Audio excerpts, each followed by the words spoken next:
नमस्कार, स्वागत है आप सबका एक बार फिर से हमारे YouTube चैनल के ऊपर। आज के कार्यक्रम में हम एक 33 वर्ष युवक की जन्म कुंडली का विश्लेषण करने जा रहे हैं, जिन्होंने अपनी बर्थ डिटेल्स हमारे साथ शेयर किए हैं और ज्योतिष के माध्यम से अपने जीवन से जुड़े हुए प्रश्नों के उत्तर जानना चाहते हैं।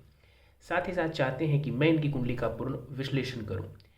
आगे बढ़ने से पहले हर बार की तरह आप सबसे निवेदन है, यदि अभी तक आपने हमारे चैनल को सब्सक्राइब नहीं किया है तो आप इसे सब्सक्राइब कर दें और बेल नोटिफिकेशन दबाना ना भूलें। साथ ही यदि आप सब इसी प्रकार अपनी कुंडली का विश्लेषण करवाना चाहते हैं, हमसे संपर्क करना चाहते हैं, तो स्क्रीन के ऊपर दिए जा रहे व्हाट्सएप नंबर के ऊपर आप हमसे संपर्क कर सकते हैं। सीधे आ जाते हैं आज के इस कार्यक्रम के ऊपर और इनके बर्थ डिटेल्स को मैं आप सबों के समक्ष रख देता हूँ। इनका जन्म हुआ है 3 जुलाई 1990 को। जन्म का स्थान है 7:23 और जन्म का स्थान है पंजाब। प्रश्नों की बात की जाए तो ये इंजीनियरिंग फील्ड में कार्यरत हैं, इंजीनियरिंग फील्ड में काम करते हैं और आईटी के क्षेत्र में है। जॉब के बारे में जानना चाहते हैं कि चेंज होने की संभावना कब दिखती है, कैसा चेंज रहेगा, पॉजिटिव रहेगा, नेगेटिव रहेगा। विदेश से जुड़ के काम करना चाहते हैं, उसके बारे में जानना चाहते हैं कि क्या विदेश जाके काम करने के योग हैं या फिर नहीं है। संतान को लेकर के, धन को लेकर के इन्होंने सवाल पूछा है। अपने फाइनेंशियल स्थिति, कंडीशन जो है वो कब और बेटर होगी, कब तक सॉलिड हो पाएगी फाइनेंशियल पोजीशन, इसके बारे में जानना चाहते हैं। मकान बनाना चाहते हैं, वो भी इन्होंने पूछा है। तो इनके कई सारे प्रश्न हैं जिसको विस्तार पूर्वक हम लेंगे, लेकिन पहले चलते हैं इनकी लगन कुंडली की तरफ जो कि हमारे समक्ष है। 4 नंबर से इनकी पत्रिका प्रारंभ होती है, यानी कि कर्क लग्न की कुंडली बन जाती है। वहीं चंद्रमा देव देखें तो वो तुला राशि में जाकर के विराजमान है। तो यहाँ पर इस युवक की पत्रिका बनती है कर्क लगन एवं तुला राशि की। समझने की कोशिश करें, लगन में यहाँ पर केतु है, कर्क लगन है। कर्क लगन के लोग आमतौर पर भावुक होते हैं, जीवन में बदलाव होता रहता है। इनके आमतौर पर देखा जाए तो जीवन में मूवमेंट रहता है, बदलाव होता रहता है, क्योंकि चंद्रमा लग्नेश बन जाते हैं। साथ ही साथ यहाँ पर व्यक्ति भावना प्रधान होता है, इमोशनल होता है। और समझें तो ऐसे जो लोग हैं जीवन में फ्रिक्वेंटली, जैसा मैंने कहा, चाहे वो ट्रैवल वाला बदलाव हो, काम में बदलाव हो, स्थान में बदलाव हो, एक बदलाव जीवन में जीवन का एक पार्ट बना रहता है, क्योंकि चंद्रमा का भी दिन प्रतिदिन आकार वो बदलता रहता है। तो इसी वजह से ऐसे लोग जीवन में फ्रिक्वेंट बदलाव करें तो बेहतर रहती है स्थिति। समझें यहाँ पर ग्रहों को, लगन में केतु बैठे हुए हैं। यहाँ लगन में केतु बैठ करके थोड़ी चिंताएं दे सकता है, क्योंकि एक तो चंद्रमा की राशि है, उसमें जाकर के केतु बैठ जाए तो कई बार चिंता व्यक्ति को, और कई बार ऐसी चिंता जिसके पीछे का कोई कारण भी नहीं है, फिर भी वो चिंता व्यक्ति को देखने को मिल सकती है। हाँ, लगन में केतु बैठे हुए हैं, टेक्निकल क्षेत्र जिस क्षेत्र में ये है वहाँ पर ये केतु ज़रूर इनको हेल्प करेगा। तो टेक्निकल क्षेत्र के नॉलेज के लिए ये बढ़िया है, लेकिन ये बिना बात की भी चिंता यहाँ पर बैठा हुआ केतु देता है। चंद्रमा को देखें, चंद्रमा चौथे भाव में जाकर के बैठे हुए हैं तुला राशि में। माता से अटैचमेंट हो सकता है, अपनी माँ से बहुत ज़्यादा अटैच्ड हो सकते हैं, जुड़ाव हो सकता है अपनी मदर के साथ। चंद्रमा चौथे में जाकर के शुक्र की राशि में बैठे हुए हैं। यहाँ पर लग्जरी की तरफ व्यक्ति का ध्यान जाए कि जीवन में मुझे लग्जरी चाहिए, मुझे गाड़ी वाहन, सुख सुविधाएं चाहिए, उसके पीछे व्यक्ति ज़रूर जाएगा जीवन में। इस बात की भी सूचना यहाँ पर मिल रही है। और साथ ही साथ यहाँ पर तुला राशि में चंद्रमा जाकर के बैठे हुए हैं तो व्यक्ति सुंदरता के पीछे जाएगा कि गाड़ी लूँ तो अच्छी गाड़ी लूँ, मकान बनाऊँ तो बढ़िया मकान बनाऊँ, इस तरीके की सोच व्यक्ति की रह सकती है। चंद्रमा दसम भाव के ऊपर, कर्म स्थान के ऊपर प्रभाव डालेगा। करियर में भी ये बदलाव की संभावनाओं को दर्शाएंगे। शनि के ऊपर चलते हैं। शनि वक्री होकर के छठे भाव में 29 डिग्री के साथ बैठे हुए हैं। इस कुंडली में शनि को समझें तो सप्तमेश एवं अष्टमेश है शनि। तो इस कुंडली के लिए अगर कोई सबसे बुरा ग्रह है, सबसे बुरा अगर कोई ग्रह है तो वो है शनि। अब यहाँ पर शनि अष्टमेश और सप्तमेश होकर के कुंडली के छठे भाव में जाकर के वक्री अवस्था में यहाँ पर बैठे हुए हैं। शनि छठे भाव में जो बैठे हुए हैं, हार्डवर्क के लिए ये बढ़िया है। लगातार मेहनत करने के लिए शनि का छठे भाव में बैठना अच्छा है, क्योंकि शनि मेहनत के कारक हैं। एफर्ट, संघर्ष के भाव में जाकर के बैठे हुए हैं तो यहाँ पे शनि एफर्ट को बढ़ाएगा, मेहनत को बढ़ाएगा। जॉब की वजह से संभव है कि आपका जो वर्किंग ड्यूरेशन हो जॉब में वो ज़्यादा रहे। ये भी, इसके पीछे का कारण भी जो है वो सैटर्न होता है। यहाँ पर लॉन्ग वर्किंग आवर्स यहाँ पर सैटर्न आपको दे सकते हैं। छठे भाव में सैटर्न बैठे हुए हैं। अपने घर को यहाँ पर शनि देखेंगे तो आयु की रक्षा करेंगे, तो ये आयु से जुड़े मामलों के लिए बढ़िया है। शनि 12वें भाव को देखेगा तो यहाँ पर 12वें भाव को देख करके खर्चों को आमतौर पर शनि कम करने की कोशिश करेंगे, तो शनि की 12वें भाव के ऊपर दृष्टि भी बुरी नहीं है। शनि तीसरे भाव को देखेंगे, अगेन यहाँ पर मेहनत, ज़्यादा मेहनत, देखिए शनि कारक नहीं है, इस वजह से जो आप मेहनत करेंगे उस अनुसार परिणाम देखने को नहीं मिलेगा, जिस वजह से व्यक्ति कई बार फ्रस्ट्रेट हो जाता है। राहु सप्तम भाव में बैठे हुए हैं, सप्तम भाव आपका विवाह का होता है। सप्तम भाव में राहु का बैठना, इसको हम आमतौर पर बहुत अच्छा नहीं मानते हैं। सप्तम भाव में राहु हो तो अनकन्वेंशनल मैरिज होने की संभावना भी ये व्यक्ति को देता है। यहाँ पर बैठ करके राहु कुंडली के 11वें भाव को, लाभ स्थान को देखेंगे। आय के लिए बढ़िया है, लेकिन आय में, इनकम में ये उतार चढ़ाव दे सकता है। राहु का प्रभाव कुंडली के तीसरे भाव के ऊपर पड़ेगा। अगेन फिजूल की भागदौड़, फिजूल की मेहनत, ऐसी मेहनत जिसका परिणाम आपको नहीं मिल रहा हो, इसकी संभावना यहाँ पर ऐसे रिजल्ट राहु देने वाला होगा।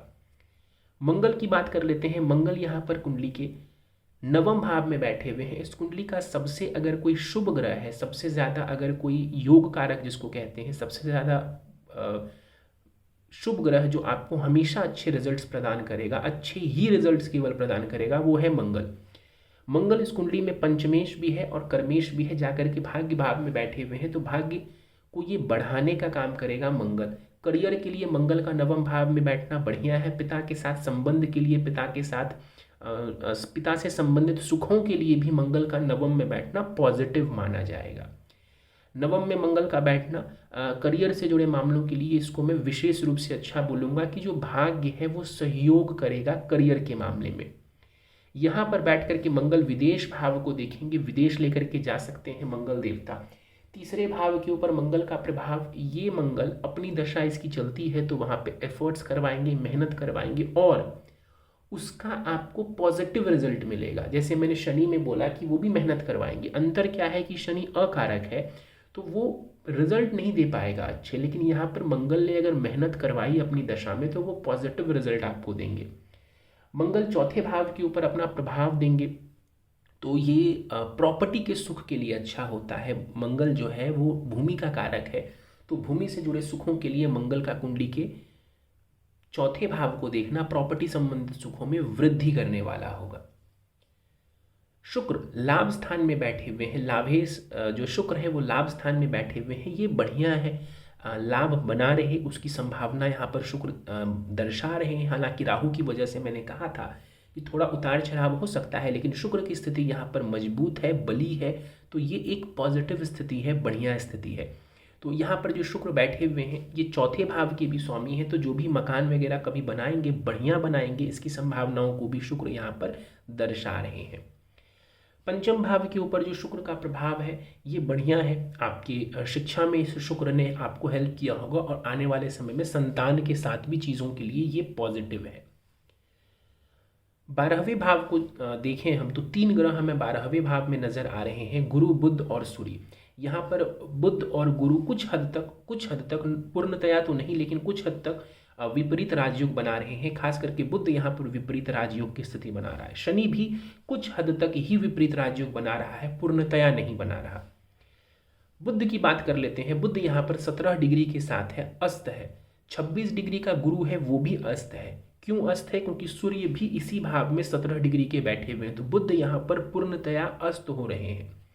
इस कुंडली में समझें तो सूर्य आपके धनेश है, यानी कि धन देने वाले ग्रह हैं, पैसा देने वाले ग्रह हैं, और जाकर के विदेश भाव में बैठे हुए हैं, तो कहीं ना कहीं विदेशी कंपनी से जुड़ के, विदेश से जुड़ के पैसा कमाने के योग ये सूर्य जरूर बना रहे हैं। बुध विदेश भाव का स्वामी है, एफर्ट्स मेहनत के भाव का भी स्वामी है, वो 12वें भाव में बैठे हुए हैं। लॉस को भी बुध दर्शाते हैं, तो यहाँ पर धन का लॉस वगैरह भी बुध दर्शाएंगे। समझते हैं यहाँ पर गुरु को समझें तो गुरु इस कुंडली में षष्ठेश और भाग्येश है, जाकर के 12वें भाव में बैठे हुए हैं। तो गुरु का, अगर गुरु की दशा वगैरह चलती है, गुरु का समय आता है, तो विदेश से जुड़ के पैसा कमाने के योग, विदेश से जुड़ के भाग्य उन्नति के योग यहाँ पर ये बृहस्पति बना देंगे। यहाँ से बैठ करके बृहस्पति चौथे भाव को देखेंगे। अगेन आपको ये माता जी से कनेक्शन दिखा रहा है, मातृभूमि से कनेक्शन दिखा रहा है, और प्रॉपर्टी और सुख सुविधाओं के लिए बृहस्पति का चौथे भाव को देखना बहुत अच्छा है। छठे भाव के ऊपर बृहस्पति की जो दृष्टि है कंपटीशन में सफलता के लिए बढ़िया है, क्योंकि अपने घर को बृहस्पति देखेंगे। और वहीं अष्टम भाव के ऊपर जो बृहस्पति की दृष्टि है, अगेन मैं बोलूँगा कि ये आयु में रक्षा करेंगे, आपकी आयु की रक्षा करने वाले होंगे बृहस्पति। तो अभी हमने एक एक करके चीज़ों को तोड़ तोड़ के समझा। अब हम दशाओं के ऊपर चलते हैं। दशा आपको फिलहाल बुध की चल रही है। बुध की जो महादशा है ये आपको जुलाई 2022 से शुरू हुई है और ये अप्रैल 2039 तक चलेगी। फिर से सुनिए, जुलाई 2022 से बुध की महादशा आपको प्रारंभ हुई है। बुध की महादशा 17 वर्षों के लिए रहती है। तो 2022 के जुलाई से प्रारंभ होकर ये अप्रैल 2039 तक आपको रहेगी बुध की महादशा। तो अभी लंबा समय बुध की महादशा में आपको निकालना है। वर्तमान में आपको बुध की ही अंतर्दशा चल रही है, जो कि दिसंबर 2024 तक आपको बनी रहेगी। प्रश्नों को समझ लेते हैं, उसी से आपके जो डाउट्स है वो सारे क्लियर हो जाएंगे। इंजीनियरिंग फील्ड में हैं आप, जॉब में परिवर्तन कब होगा, चेंज कब आएगा? देखिए, योग है चेंज के इस वर्ष, ना नहीं कह सकता हूँ। जॉब में किसी प्रकार का परिवर्तन होने की संभावना दिखती है, लेकिन ये संभावना अगस्त के बाद थोड़ी सी ज़्यादा है। ध्यान से समझिएगा, अगस्त के बाद संभावना थोड़ी सी ज़्यादा है, उसके पहले संभावना बहुत ज़्यादा नज़र नहीं आ रही। अगर इस वर्ष किसी वजह से चेंज नहीं होता है तो एक बहुत major positive change next year सितंबर के बाद दिख रहा है। ध्यान से सुनिएगा, एक चेंज इसी वर्ष दिख रहा है जो कि अगस्त के बाद आ सकता है, और दूसरा जो बदलाव है वो सितंबर 2025 के आसपास करियर में, जो कि बहुत बढ़िया बदलाव रहेगा आपके लिए विशेष रूप से, वो 2025 के सितंबर के आसपास दिख रहा है। चेंज पॉजिटिव ही रहेगा, इसमें कोई दो राय नहीं है। विदेश जाने के योग के बारे में जानना चाहते हैं? देखिए, 2024 के आखिर में, इसी वर्ष के आखिर में विदेश जाने की संभावना है। अगर नहीं जा पाते हैं 2024 में, तो अगेन 2025 के लेटर हाफ में, सेकेंड हाफ के भी बाद में, मतलब सितंबर अक्टूबर के समय से 2025 में योग बनेंगे। मैं 2 साल इसलिए बता रहा हूँ क्योंकि यहाँ पे योग दो अलग अलग आसपास नज़र आ रहे हैं, इसीलिए मैंने दोनों योग बता दिए कि किसी वजह से अगर इस वर्ष ना भी जा पाए तो नेक्स्ट ईयर अगेन 2025 में ये योग सितंबर के बाद बन रहे हैं।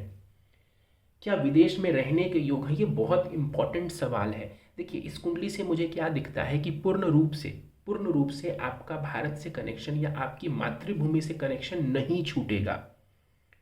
ध्यान से समझिएगा, पूर्ण रूप से भारत से आपका कनेक्शन, पूर्ण रूप से अपने कल्चर से आपका कनेक्शन ये नहीं टूटेगा, ये बात तय है, इसमें कहीं कोई संशय नहीं है।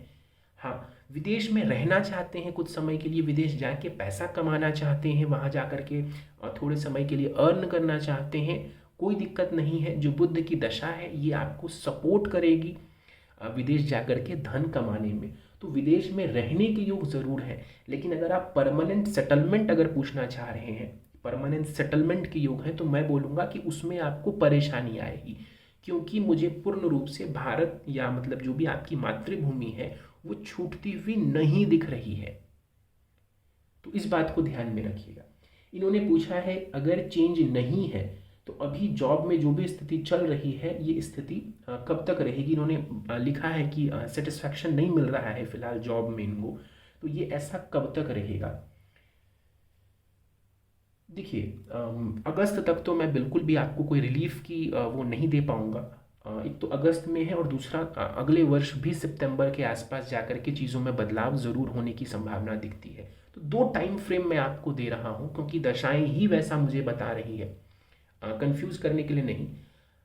एक तो अगस्त 2024 से थोड़ा परिवर्तन के योग है, अगर नहीं हो पाता है इस वर्ष तो फिर नेक्स्ट ईयर सितंबर 2025 के बाद डेफिनेटली परिवर्तन के योग है और वो परिवर्तन बहुत शुभ रहेगा।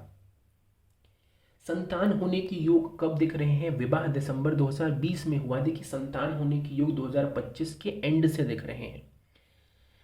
इस मतलब ये युवक की कुंडली से अगर हम समझें तो इनके कुंडली में इस वर्ष संतान का योग मैंने कोशिश किया देखने का, मुझे बहुत ज़्यादा नज़र नहीं आ रहा है। चीज़ें नेक्स्ट ईयर ज़्यादा बेटर नज़र आ रही हैं। फाइनेंशियल पोजीशन सॉलिड कब तक हो जाएगी? 2025 के एंड से वो स्थिति बेटर होती चली जाएगी। 2025 के एंड से फाइनेंशियल पोजीशन इनकी बेहतर होती चली जाएगी। 2024 में मैं फाइनेंशियल पोजीशन को लेकर के बहुत ज़्यादा आश्वासन आपको नहीं दूंगा। अपना घर कब होगा, फॉरेन में होगा या फिर भारत में होने की संभावना है। देखिए 2026 से घर के योग दिख रहे हैं, उसके पहले नहीं। आई रिपीट, 2026 से पहले अगर ये व्यक्ति अपने पैसों से घर लेना चाहता है तो वो मुझे दिख नहीं रहा, पहली चीज़। तो 2026 के बाद जो समय है 2026-27 में इनको मौका मिलेगा कि ये अपनी प्रॉपर्टी, अपने नाम से प्रॉपर्टी, अपने पैसों से प्रॉपर्टी बना पाएँ। और मैं सलाह भी यही दूंगा कि उसी समय में वो काम करें, आपके लिए बेटर रहेगा। जहाँ तक सवाल है भारत में या विदेश में, मैंने थोड़ी देर पहले आपको कहा कि फॉरेन सेटलमेंट होने में मुझे दिक्कत दिखती है, परेशानी दिखती है। तो मैं अपनी तरफ से यही बोलूँगा कि मुझे भारत में ही मकान बनता हुआ दिख रहा है, या उसकी ही मैं सलाह दूंगा। विदेश आप कुछ समय रह के आ जाइए, पैसे कमा लीजिए। भारत में रह के आप विदेशी कंपनी से जुड़ जाइए, उससे आपको लाभ होगा। विदेश से जुड़ने से पैसा आपको आ जाएगा, लेकिन सेटलमेंट अलग चीज़ है और वहाँ जाके काम करना अलग चीज़ है। मतलब विदेश से जुड़ना अलग है और विदेश में बसना अलग है। इस कुंडली में विदेश में बसने में थोड़ी दिक्कत मुझे नज़र आ रही है।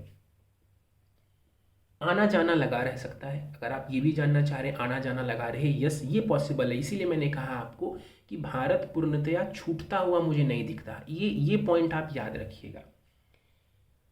स्मूथ लाइफ मेरी कब से होगी? 2026 से होगी। अभी 2 साल जो है ना, 2024 और 2025 के एंड तक तो अभी मुझे दिख रहा है कि भाग दौड़ किसी प्रकार की, या जो भी समय है ये थोड़ा सा अभी है ऐसा कि मेंटल सेटिस्फैक्शन आपको बहुत ज़्यादा ना मिले।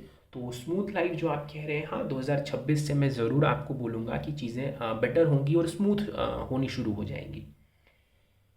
और जॉब में सेटिस्फैक्शन नहीं है, ऐसा कब तक चलेगा? मैंने इसका जवाब दे दिया है कि अभी थोड़ा सा आपको इसमें पेशेंस रखने की ज़रूरत है। मेहनत का पूरा फल नहीं मिलता है, ऐसा कब तक चलेगा? अभी देखिए, जो बुध की दशा है ना वो अभी प्रारंभ हुई है। अभी बुध की जो दशा है वो अभी प्रारंभ हुई है। मैं यही सलाह दूंगा आपको कि ये दशा अच्छी दिखती है, बुरी नहीं दिखती है। मैं ज़रूर आपको बोलूँगा कि बुध की दशा में आपका जो करियर है विशेष रूप से वो बहुत ग्रोथ करेगा। बुध की दशा में भले ही आपको लग रहा हो कि ये बुध अस्त है, 12वें में है, पिटा हुआ है, वो है, लेकिन दशा के नियम अलग होते हैं। तो दशा के जो फल है वो मैं आपको बताऊं कि करियर के लिए बहुत अच्छा समय रहने वाला है। जो करियर है ये बूम ज़रूर करेगा, इसी बुध की महादशा में करेगा। थोड़ा पेशेंस रखिए, ये करेगा ज़रूर।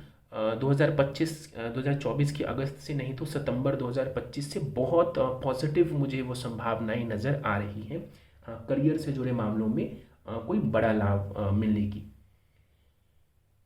नवांशा को भी समझ लेते हैं। नवांशा में ग्रहों की स्थिति को समझे तो वहाँ तुला लगन की कुंडली बन जाती है। वहाँ पर भी ग्रहों की स्थिति इस बात की सूचना दे रही है कि जीवन में मूवमेंट रहेगा। तो मूवमेंट एक पार्ट रहने वाला है आपकी लाइफ का।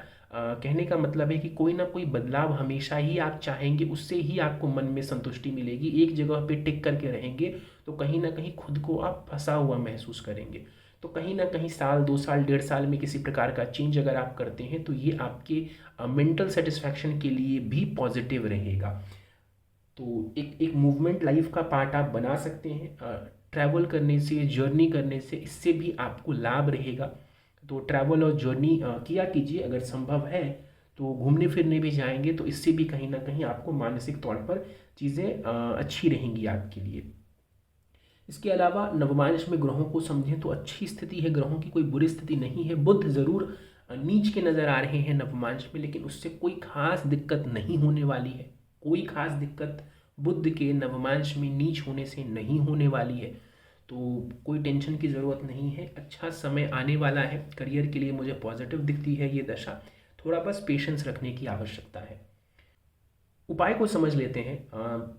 मोती रत्न आपने अगर धारण किया हुआ है तो बहुत अच्छा है, नहीं किया है तो पर्ल आप धारण कर सकते हैं। एक मोती धारण करना आपके लिए फ़ायदेमंद रहेगा।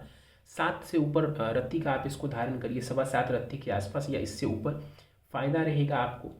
इसके अलावा विष्णु सहस्त्रनाम का पाठ करना भी आपके लिए लाभदायक सिद्ध होगा। तो विष्णु सहस्त्रनाम का पाठ करें, और मोती अगर धारण नहीं किया है तो आप एक मोती चांदी में बनवाकर इसको आप धारण कर सकते हैं।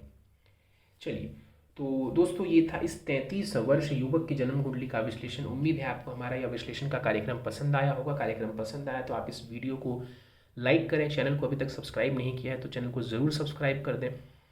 इसी प्रकार यदि आप अपनी कुंडली का विश्लेषण करवाना चाहते हैं या मुझसे संपर्क करना चाहते हैं तो स्क्रीन के ऊपर दिए जा रहे व्हाट्सएप नंबर के ऊपर आप हमसे संपर्क कर सकते हैं। इस कुंडली विश्लेषण में फ़िलहाल इतना ही। आप सभी का बहुत बहुत धन्यवाद।